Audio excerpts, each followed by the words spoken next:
Hello everyone and welcome into GCTV. My name is Alyssa Lang, joined here by Ron Aiken and Avery Wilks. We are going to do a little bowl preview, bowl summary for you, starting with the press conference from today.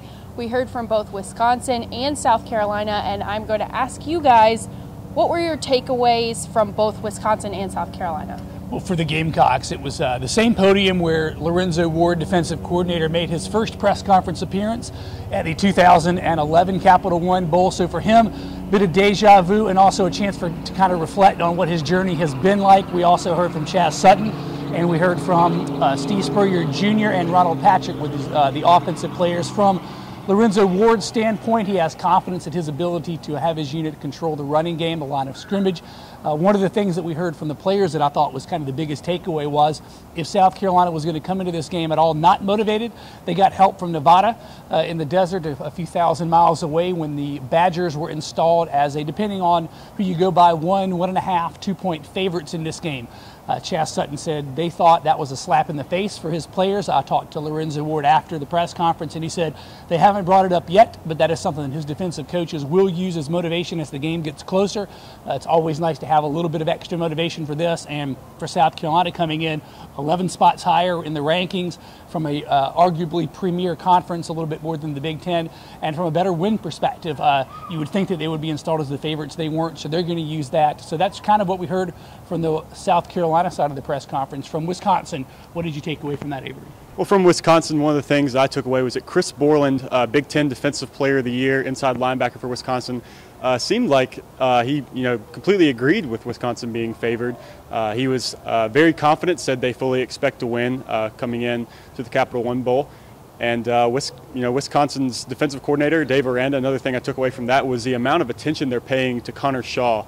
They didn't really mention any other player on South Carolina's offense by name, but they are spending a lot of time, going to other coaches in the SEC, possibly Brett Bielema, and asking around, seeing what Spurrier likes to do, how he likes to, show multiple looks on offense, and how Connor Shaw is going to try to hurt them, and how they can try to contain that and stop Mike Davis in the running game. So that's something big from Wisconsin, as well as Jared Abbrederis, could be the best Wisconsin wide receiver ever to play at the school. Had started off in 2009 as a spread quarterback, as a walk-on the scout team, but now after this game, I think he needs 6 receptions to become Wisconsin's career leader in receptions, so that's obviously going to be a big going-out party for him. Now, moving into this game more specifically, matchup-wise, Ron, a matchup on offense, South Carolina versus Wisconsin, what are you most looking forward to? I think the key one that jumps right off the page is Chris Borland for Wisconsin, the Big Ten linebacker of the year, the defensive player of the year for the Badgers. He's first all-time in school history for Wisconsin in forced fumbles, 4th, I believe, in tackles for a loss, and I believe 6th in total tackles and climbing. He's one of those players that is a game changer. Sean Elliott, we spoke to him earlier in the week and said he's going to make a point to go talk to him after the game to let him know how impressed he is with his effort level and intensity. He's going to be key to containing Connor Shaw's running ability if they have the chance to do that. Like the Wisconsin defensive staff mentioned, containing Shaw's ability to break contain and get first downs and convert third down conversions with his feet is a major concern, and limiting him is really job one for them. So the matchup between Connor Shaw being able to get out of the pocket and make his offense go with his feet versus Chris Borland's ability to shut that down with a vengeance is going to be very key if Wisconsin's going to have any success of slowing down South Carolina's offense. And so for South Carolina's side, I think Connor Shaw versus Chris Borland is the matchup that I would look at. What do you think from a defensive standpoint for the Gamecocks? Well, on the other side of the ball, I think the huge matchup will be Victor Hampton against Wisconsin wide receiver Jared Abbrederis. Like we said, could be the best Wisconsin receiver ever to come out of the school. That's going to be huge for both players, especially looking forward to the NFL draft. Both players are looking to improve their stock. Victor Hampton seems as motivated as I've ever seen him at this level.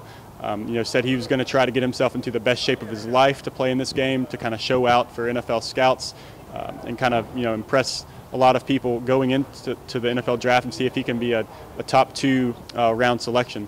So that's something. There's definitely something to prove for both players. And if especially the way South Carolina is looking at cornerback now with Ahmad Christian leaving, if Victor Hampton doesn't have a big game, South Carolina is going to have a lot of problems shutting down this play action passing scheme for Wisconsin. Now, moving into players specifically, usually every week here on GCTV we'll pick a certain player who we are looking to have a breakout game or a standout performance. Who are those guys for you? You know, in the pre-production meetings that we have here at Gamecock Central Television, we're a scholarly group. I was going to go with Connor Shaw, but I'm going to change it up mid-game. I'm going to adjust to the tempo, and I'm going to go with Bruce Ellington, for the only reason that he seems to be given the impression during practices that he's open to going to the NFL. You know, he's turned his paperwork in. I don't know if he's got NFL fever or if he just kind of catches the bug that's kind of going around with some of the other guys, like you mentioned, Victor Hampton, Kelsey Quarles, Devion Clowney. He saw what happened with Ace Sanders a year ago in this in the bowl situation, have a breakout game. And so I think he's going to be one of those players, especially with Demir Bird being injured and not available to play, that's going to be primed to have a big breakout game. And I think he wants to do that, so look for him would be my guess.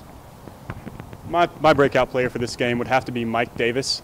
Who would have thought about the 8th week of the season that Mike Davis could break out any more than he already has? But after a pretty poor performance in his last 3 games, didn't play against Coastal and didn't really show up against Florida or Clemson, looked really sluggish, lacked the explosiveness that he brought every other game of the season. I think he really needs to prove something against this Wisconsin front 7. It's one of the best front 7s in college football. 5th best in rushing defense, 5th best in scoring defense in college football. If Mike Davis can prove himself with a 100-yard performance, whether it's 100 rushing yards, 100 total yards against this defense, he will have cemented himself, in my opinion, as a Heisman candidate going into 2014. I know in my personal opinion, I'm really looking forward to seeing Nick Jones. They said in the press conference today he would predominantly be playing at wide receiver, replacing Demir Bird, who is, of course, injured, and Nick Jones. We've seen him make a couple clutch catches throughout this entire season, so I am looking forward to that. Wrapping up, let me get your predictions. Score, who's going to take the win? I'm going to go South Carolina 34-17. Sounds safe to me. I'll go South Carolina 31-24. There's already been 2 games in Wisconsin season that were 31-24. One was a 31-24 loss to Ohio State, and the last one, their last game of the regular season, 31-24 loss to Penn State at home. Big loss there.